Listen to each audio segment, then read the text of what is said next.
Dhallywood king Shakib Khan আবারও চমক দেখালেন ভিন্নধর্মী প্রচারণায়।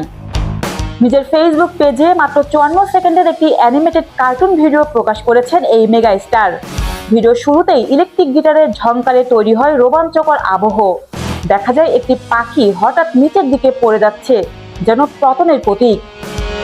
তবে সেখানেই শেষ নয়, পতন পেরিয়ে সেই পাখি আবার ফিনিক্সের মতো জেগে ওঠে আগুনের মতো উত্থানের বার্তা নিয়ে।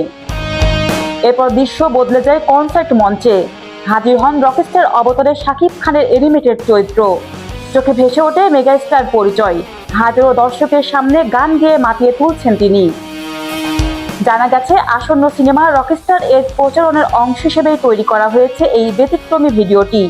কোরবানির ঈদকে সামনে রেখে ছবিটির প্রচারে নতুন মাত্রা যোগ করেছে এই কার্টুন ভিজুয়াল। ভিডিওটি প্রকাশের পর ভক্তদের মাঝে তৈরি হয়েছে ব্যাপক উচ্ছ্বাস। সাকিবেনদের মতে, আগের ছবি প্রিন্সের ব্যর্থতা কাটিয়ে উঠতে এটি একটি দারুণ ক্রিয়েটিভ উদ্যোগ। নতুনত্ব আর চমকের এই মিশেলে আবারও আলোচনায় ঢালিউডের এই সুপারস্টার।